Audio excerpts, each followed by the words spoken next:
नमस्कार. आजच्या ठळक बातम्या. दिव्यांगाच्या सुविधा एकाच व्यासपीठावर. मुख्यमंत्री देवेंद्र फडणवीस यांच्या हस्ते संकेतस्थळाचे लोकार्पण.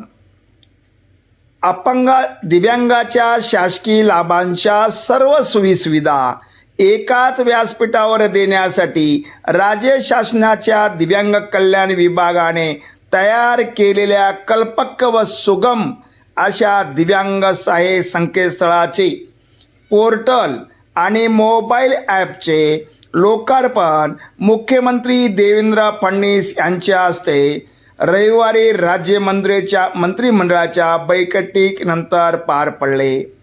हे संकेतस्थळावर केवळ एका तांत्रिक सुविधा नाही तर दिव्यांग बांधवांना समाजाच्या मुख्य प्रवाहात आणण्यासाठी आणि मानाचे स्थान मिळवून देण्यासाठी उचललेले एक पाऊल आहे.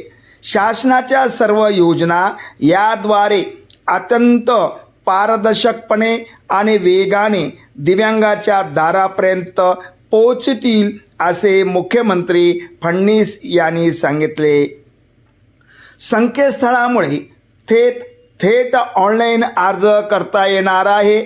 आधार आणि UDID लिंकमुळे लाभार्थ्याच्या खात्यात थेट लाभ हस्तांतर होईल. टंकलेखनाची अडचण असलेल्या दिव्यांग बांधवासाठी कृत्रिम प्रज्ञा आधारित व्हॉट्सअप चॅटबॉट आणि व्हॉइस नोट्स सुविधा उपलब्ध करून देण्यात आली आहे. यामुळे दुबार आणि बनावट लाभार्थ्यांना आळा बसेल. रुग्णालय आणि स्वयंसेवी संस्था एकाच ठिकाणी उपलब्ध झाल्याने स्थानिक मदत मिळणे सोपे होणार आहे. या संकेतस्थळाद्वारे शिक्षण विभागाच्या सांख्यिकी माहितीचा वापर करून गरजू दिव्यांगापर्यंत दिव्यांग कल्याण विभाग योजना पोहोचवेल आणि त्यांचा लाभाशी जोडले जाईल.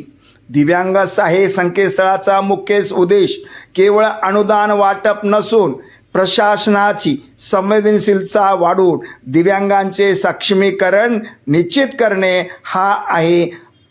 तुकारामजी मुंडे, सचिव दिव्यांग कल्याण विभाग.